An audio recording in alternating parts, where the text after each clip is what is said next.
Students 3D के इस lecture में मैं प्लेन में फर्दर प्रोसीड कर रहा हूँ। Equation of plane various forms हम लोग डिस्कस कर चुके हैं। तो आज सबसे पहले मैं डिस्कस करूँगा equation of plane parallel and perpendicular to coordinate planes. So we are going to discuss equation of plane parallel and perpendicular to coordinate planes। तो ये पॉइंट हम लोग सबसे पहले डिस्कस कर लेते हैं। देखिए कोऑर्डिनेट प्लेन हुआ x y plane, y z plane और जेड एक्स प्लेन। जैसे ये एक्स एक्सिस, वाई एक्सिस और ये जेड एक्सिस। तो जो फ्लोर हुआ that is x y plane. Front वाली वॉल हो गई एक्स एक्सिस और जेड एक्सिस से बन रही है तो एक्स जेड प्लेन, और ये वाला जो बोर्ड वाला प्लेन हो गया वो वाई जेड प्लेन हो गया। तो कोऑर्डिनेट प्लेन क्या क्या है? X y plane, right. इसकी इक्वेशन क्या होगी? Z equal to 0। क्यों? क्योंकि अगर इस फ्लोर पर मैं कोई भी पॉइंट लूंगा तो उसमें जेड कोऑर्डिनेट नहीं होगा, क्योंकि जेड कोऑर्डिनेट का मतलब होता है perpendicular distance from x y plane. तो अगर कोई पॉइंट एक्स वाई प्लेन में ही है तो एक्स वाई प्लेन से परपेंडिकुलर डिस्टेंस 0, तो z equal to 0 is equation of x y plane. This is equation of x y plane. Equation of y z plane ये हो जाएगा x equal to 0 and equation of x z plane this is y equal to 0। तो ये coordinate planes की बात की है, mutually perpendicular plane है। फिलहाल यहां पर मैंने लिखा है equation of plane parallel and perpendicular to coordinate plane. अब अगर मान लीजिए ये जैसे मैं कोई एक कॉम्बिनेशन ले लेता हूं, बाय सिमेट्री सेकेंड और थर्ड के लिए भी वही पैटर्न हो जाएगा। तो एक्स वाई प्लेन के परपेंडिकुलर हमें कोई प्लेन की इक्वेशन लिखनी है। तो देखते हैं किस तरीके से हम लोग वो प्लेन की इक्वेशन को एज्यूम करेंगे। Now equation of plane perpendicular to x y plane. ठीक, हमने क्या एज्यूम कर लिया? Let the plane is a x plus b y plus c z plus d equal to 0। हमने एक्स वाई प्लेन के perpendicular plane क्या ले लिया? A x plus b y plus c z plus d equal to 0।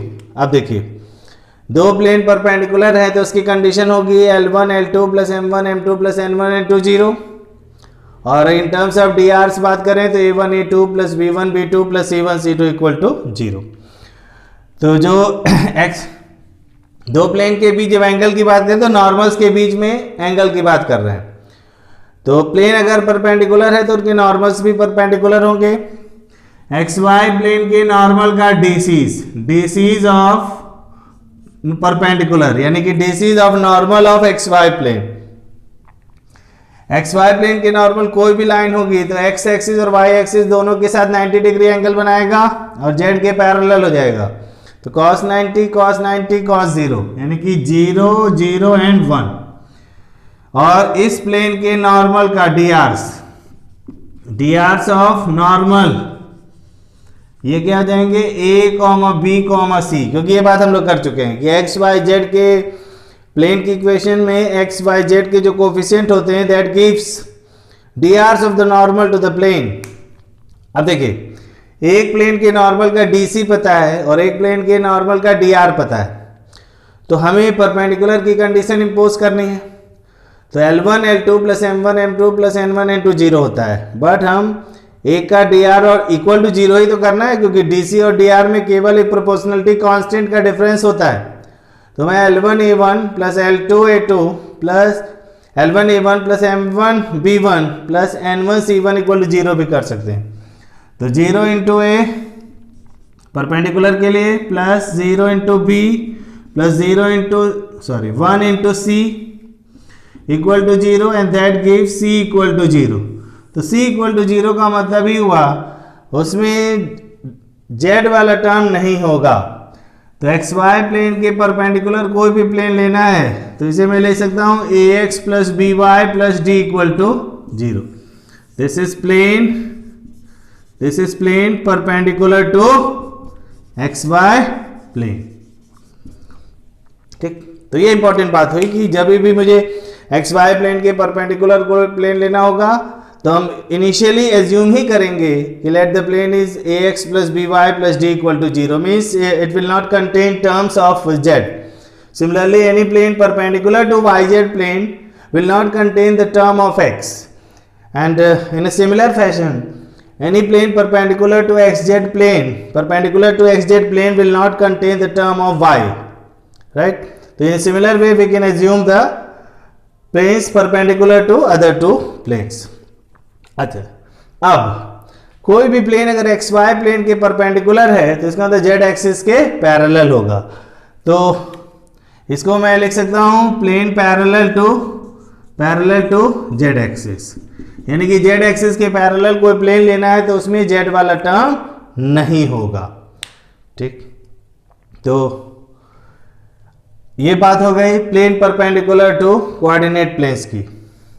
तो जो coordinate plane के मतलब x y plane के परपेंडिकुलर होगा वो जेड एक्सिस के पैरेलल हो जाएगा. इसी तरह से इन दोनों के लिए भी हम दो कॉम्बिनेशन और भी लिख सकते हैं. अब मैं बात करूं plane parallel to x y plane, तो बस एक्स वाई प्लेन के पैरेलल में लिख देता हूं. By symmetry y z x के आप लिख ही सकते हैं. तो equation of plane parallel to x y plane. ठीक है, equation of plane parallel to x y plane. X y plane देखिए, फ्लोर जो है एक्स वाई प्लेन, इसके पैरेलल कोई भी प्लेन लेते हैं, मान लीजिए डिस्टेंस एक्स वाई से लैम्डा है, तो इसका मतलब क्या हो जाएगा जेड इक्वल टू लैम्डा, यानी कि z equal to some constant. Assume it as lambda के या कुछ भी एज्यूम कर सकते हैं. तो एक्स वाई प्लेन के जो पैरेलल प्लेन लेना है तो z equal to some constant, y z plane के पैरेलल कोई प्लेन लेना है तो x equal to some constant, and similarly parallel to x z plane. अब अगर कोई प्लेन एक्स वाई प्लेन के पैरेलल है, it means it will be perpendicular to z axis. तो इसको मैं लिख सकता हूं equation of plane perpendicular to z axis. तो ये ध्यान रखिएगा, एक तो मैंने बताया कि एक्स वाई प्लेन के परपेंडिकुलर प्लेन उसकी इक्वेशन वो क्या हो जाएगा पैरेलल टू जेड एक्सिस भी हो जाएगा. एक्स वाई प्लेन के पैरेलल प्लेन उसकी इक्वेशन कैसे लिखेंगे, वो परपेंडिकुलर टू जेड एक्सिस भी हो जाएगा. तो ये हम लोगों ने डिस्कस किया, इसमें प्लेन की equation parallel and perpendicular to coordinate plane किस तरीके से लेके चलते हैं, ये चीज हम लोगों ने यहां पर डिस्कस कर लिया.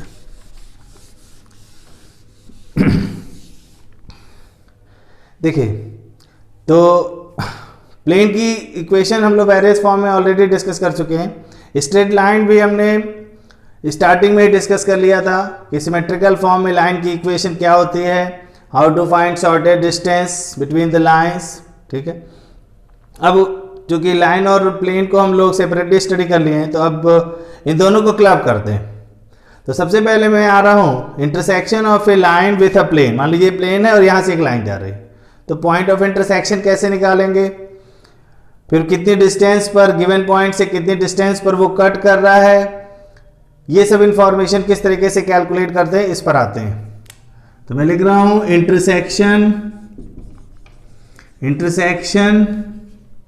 Of a line with a plane. ठीक है, कुछ पॉइंट्स को हम लोग डिस्कस कर लेते हैं. ये मान लीजिए कोई प्लेन है और यहां से कोई लाइन है, line is passing through some point है, और ये इसका P पॉइंट जो है वो लाइन इस प्लेन को इंटरसेक्ट कर रही है.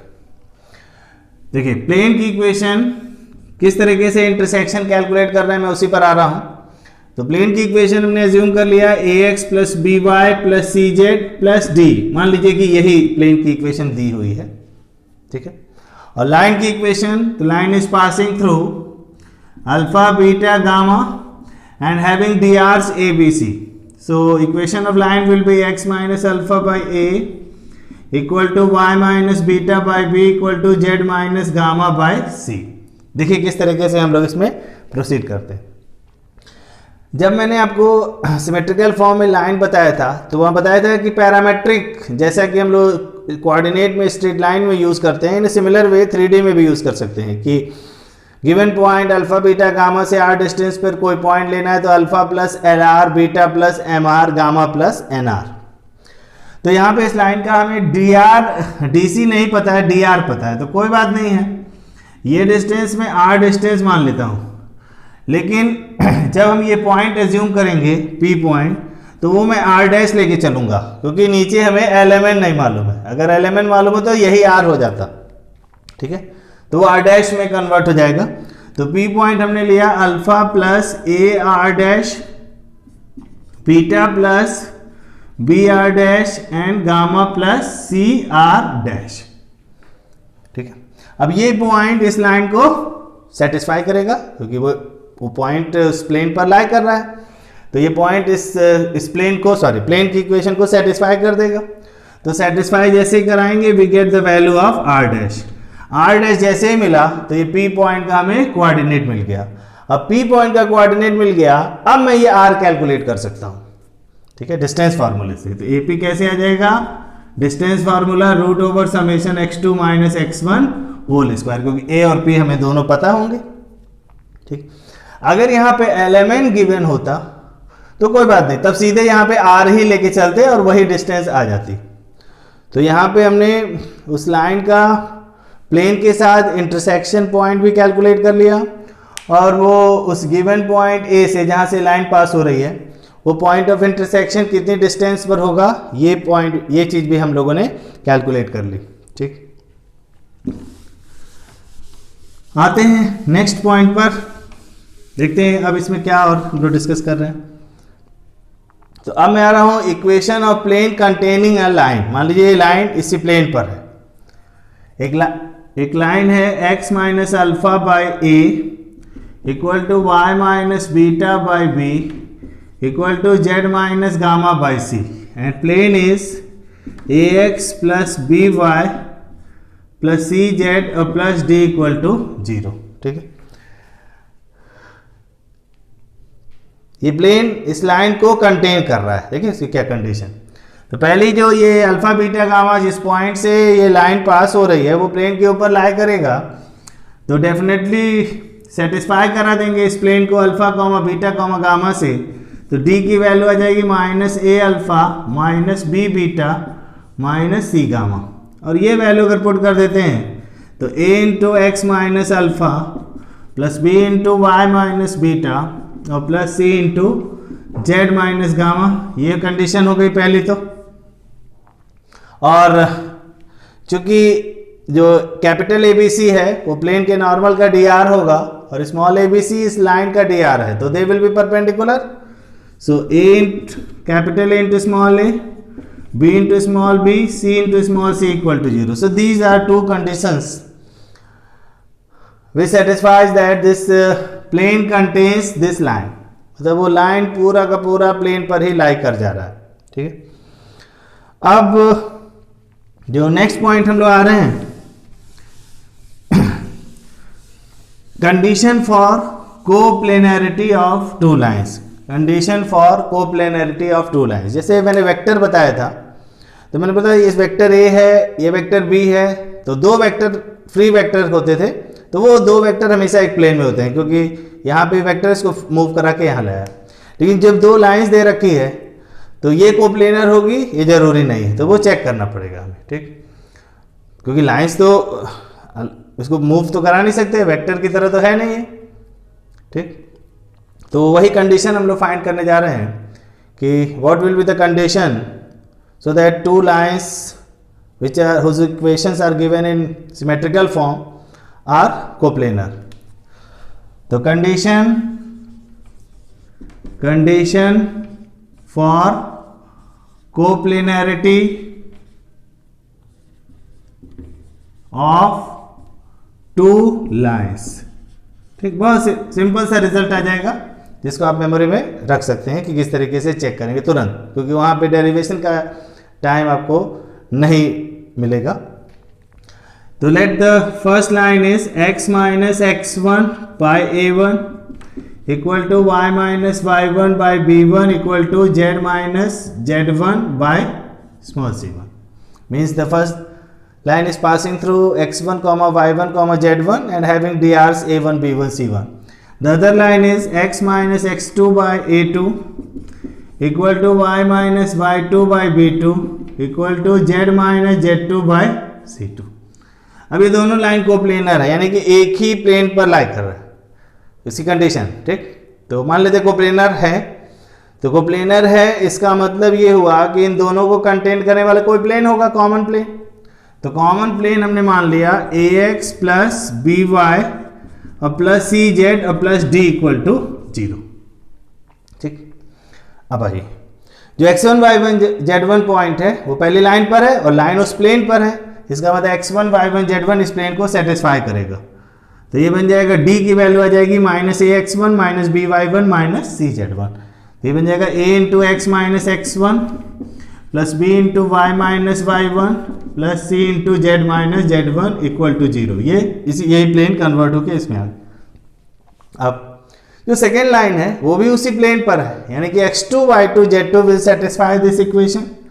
तो condition I a into x2 minus x1 plus b into y2 minus y1 plus c into z2 minus z1 equal to 0।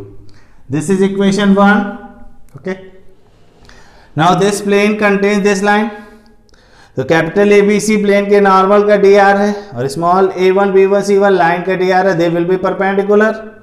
So a1 plus b times b1 plus c times c1 equal to 0, this is second equation. a2 plus b2 plus c2 equal to 0, this is third equation. So with help of this three equation if we eliminate capital ABC, ठीक। तो determinant already हम लोग study किए हैं। तो eliminate capital ABC from equation 1, 2 and 3। तो क्या होगा, ABC के कोफिशिएंट से जो डिटर्मिनेंट बन रहा है दैट विल बी 0, राइट। तो ये हो जाएगा x2 minus x1 y2 minus y1 z2 minus z1 a1 b1 c1 a2 b2 c2 equal to 0। यानी कि ये फैक्टर अगर 0 आ गया, डिटर्मिनेंट की वैल्यू 0 आ गई, means both lines are coplanar, and if this determinant is not equal to 0 they are non coplanar lines. तो अगर दो लाइन हमें चेक करना है कोप्लेनर है या नहीं, तो बहुत ही आसान, डायरेक्ट ये रिजल्ट हम मेमोरी में रखेंगे। डिटर्मिनेंट फॉर्म करेंगे, दो लाइन है तो यानी कि दोनों लाइन पे एक एक पॉइंट पता है। तो पहले रो में x2 minus x1 y2 minus y1 z2 minus z1, फिर जो a1 b1 c1 है drs पहली लाइन की वो सेकेंड रो में, और थर्ड रो में a2 b2 c2। अगर इस डिटर्मिनेंट की वैल्यू 0 आ रही है, ठीक है, तो equal to 0, so this will be the condition for coplanarity of two lines, ठीक। यहाँ पे हम इसमें सेकेंड फर्स्ट रो को सेकेंड में जगह रख दें, सेकेंड को थर्ड की जगह रख दें, तो उससे कोई फर्क नहीं पड़ेगा, क्योंकि इक्वल टू 0 लाना है, इक्वल टू 0 आना है। तो क्योंकि दो रो या दो कॉलम को इंटरचेंज करते हैं तो माइनस साइन का बस इफेक्ट होगा। तो इक्वल टू 0 में फिर प्लस 0 माइनस 0 से कोई सेम ही चीज़ हुआ दोनों, ठीक। तो ये हमने कंडीशन स्टडी करी कि टू लाइंस 3D में कोप्लेनरिटी की कंडीशन हम लोगों ने स्टडी करी। अब देखिए, हम लोगों ने स्ट्रेट लाइन की इक्वेशन 3D में सिमेट्रिकल फॉर्म में स्टडी कर लिया, प्लेन की इक्वेशन को भी स्टडी कर लिया। प्लेन और लाइन किस तरीके से इंटरसेक्ट करेंगे, दो लाइंस अगर कोप्लेनर है उसकी क्या कंडीशन है, तो मतलब सारी चीज़ें प्लेन और लाइन पे हम लोगों ने डिस्कस किया। हम लोगों ने एक पॉइंट अभी डिस्कस किया था लेक्चर में, प्रीवियस लेक्चर में, कि दो प्लेन के लाइन ऑफ इंटरसेक्शन से कोई भी प्लेन पास होगा तो that will be taken as p plus lambda q equal to 0, family of planes, ठीक। फैमिली ऑफ प्लेन्स हो गया यहाँ पर। अब लाइन की इक्वेशन, कई बार देखिए दो प्लेन है तो दो प्लेन एक लाइन पर इंटरसेक्ट कर रहे हैं, ठीक है। तो कई बार इस लाइन की इक्वेशन सिमेट्रिकल फॉर्म में ना दे करके इन दोनों प्लेन की इक्वेशन दे देगा, दोनों प्लेन की इक्वेशन दे दिया तो भी लाइन की इक्वेशन दे दिया। तो अगर हमें लाइन की इक्वेशन सिमेट्रिकल फॉर्म में नहीं पता है और सपोज हमें सिमेट्रिकल फॉर्म में चाहिए, लाइन की इक्वेशन दो प्लेन के टर्म्स में पता है, तो how to convert this equation of two planes in one line, because two planes will intersect on a line if they are non-parallel. तो equation of line ब्रैकेट में in terms of two planes, तो हमें ये जरूरत नहीं पड़ेगी कि एक लाइन की इक्वेशन सिमेट्रिकल फॉर्म में दी है, ठीक है, और दो प्लेन बताइए, तो ऐसे तो बहुत सारे दो प्लेन होंगे जो उसी लाइन से जाए। मैं बात कर रहा हूं कि अगर दो प्लेन दिए हैं तो उसके लाइन ऑफ इंटरसेक्शन की इक्वेशन सिमेट्रिकल फॉर्म में कैसे लिखें। तो कई बार लाइन की इक्वेशन सिमेट्रिकल फॉर्म में देने की जगह पे वो दो प्लेन की इक्वेशन दे देता है, ठीक है, हम सिमेट्रिकल फॉर्म में हम उसको कन्वर्ट कर सकते हैं। वही कैसे कन्वर्ट करते हैं वही मैं अभी एक्सप्लेन करने जा रहा हूं, क्योंकि शॉर्टेज डिस्टेंस अगर फाइंड करनी है दो लाइन के बीच में तो दोनों लाइन की इक्वेशन हमें सिमेट्रिकल फॉर्म में पता होनी चाहिए, या और भी कुछ पैरामीट्रिक लगाना है तो भी मुझे सिमेट्रिकल फॉर्म में पता होना चाहिए। सिमेट्रिकल फॉर्म में मैं बता चुका हूं कि आंसर सबका डिफरेंट हो सकता है, क्योंकि x minus x1 by a1 equal to y minus y1 by b1 equal to z minus z1 by c1। तो एक लाइन के ऊपर बहुत सारे पॉइंट हम ले सकते हैं, x1 y1 z1 जो कॉम्बिनेशन है, और लाइन के drs भी वेरी करते हैं, ठीक है। बट जब हम शॉर्टेज डिस्टेंस निकालेंगे दो स्क्यू लाइंस का, ठीक है, तो भले हमें सिमेट्रिकल फॉर्म में दोनों लाइंस का आंसर अलग अलग आए, जब शॉर्टेज डिस्टेंस कैलकुलेट करेंगे that will B same, right. तो ये मैंने एग्जांपल लिया कि अगर दो प्लेन के टर्म्स में लाइन दिया हो तो सिमेट्रिकल फॉर्म में कैसे कन्वर्ट करते हैं, तो मैं उस पर आ रहा हूं, ठीक है। तो equation of line in terms of two planes, ठीक है, तो वाइस वर्सा इसका चल रहे हैं कि दो प्लेन्स दिया हो तो सिमेट्रिकल फॉर्म में कैसे कन्वर्ट करेंगे। तो मैं सीधे इसमें एक एग्जांपल लेके चल रहा हूं। मान लीजिए एक प्लेन दिया 2x minus y plus z plus 1 equal to 0, और दूसरा दिया है x plus Y plus 3z और प्लस 2 इक्वल टू 0, और बोलेगा ये दो प्लेन दे के बोलेगा दिस इज द लाइन की equation in terms of two planes दिया, तो इसे सिमेट्रिकल फॉर्म में लाना है। देखिए सिमेट्रिकल फॉर्म में लाने के लिए सबसे पहले दोनों इक्वेशन से किसी एक एक्स वाई जेड में किसी एक को एलिमिनेट करेंगे, ऐड सब्ट्रैक्ट कुछ भी करके, लीनियर ऑपरेशन करके इस पे। तो दोनों इक्वेशन को अगर मैं ऐड कर दूं तो 3x प्लस 4z और plus 3 equal to 0, 3x plus 4z plus 3 equal to 0। तो 3x इक्वल टू माइनस 4 अगर कॉमन लिया तो z प्लस 3/4 आएगा। तो इसे मैं ऐसे लिख सकता हूं x/4 equal to z plus 3/4 divided by -3, ऐसे भी लिख सकता हूं, माइनस को मैं इस साइड में ला सकता हूं, राइट। अब देखिए तो मैंने y को एलिमिनेट कर दिया, अब x और z में रिलेशन आ गया। अब मैं अगर z की वैल्यू वापस इन दोनों इक्वेशन में x के टर्म्स में रख दूं तो x और y में रिलेशन आएगा। तो पहले x और z में रिलेशन आया, फिर x और y में आ रहा है, और दोनों का कॉमन क्या हुआ, x कॉमन हुआ। तो जो कॉमन पार्ट होता है ये वाला फैक्टर दोनों में सेम कर देंगे, और सेम करके फिर इक्वेट कर देंगे तो वो सिमेट्रिकल फॉर्म में कन्वर्ट हो जाएगा। देखिए जरा, तो मैं यहां से z की वैल्यू इस इक्वेशन से z देखिए कितना आ जाएगा, -3x/4 -3x/4 एंड -3/4। ये z यहां पर पुट कर देता हूं, तो 2x minus y plus z यानी कि -3x/4 -3/4 प्लस 1 इक्वल टू 0। तो 5x/4 माइनस वाई, ठीक है, इक्वल टू इधर आ जा रहा है -1/4। 5x/4 minus y equal to that is -1/4। तो अगली बार मुझे जो रिलेशन मिला वो x और y में मिल गया, तो इसे मैं ऐसे लिख सकता हूं कि 5x/4 equal to y minus 1/4, right.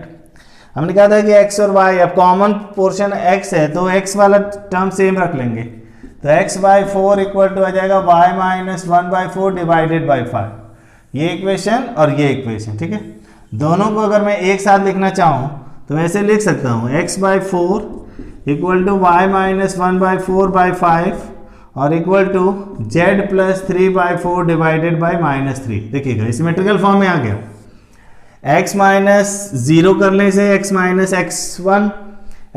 x1 by a1, y minus y1 by b1, z minus z1 by c1। तो line is passing through x1 y1 z1 and having drs a1 b1 c1। तो हमने symmetrical form में convert कर लिया। तो ये तरीका था कि दो प्लेन, कई बार तो कंफ्यूज मत होइएगा कि कई बार दो प्लेन लाइन लिखेगा, इक्वेशन ऑफ लाइन इज, ठीक, और दो प्लेन दिया होगा तो समझ जाएगा उसे हम सिमेट्रिकल फॉर्म में कन्वर्ट कर सकते हैं।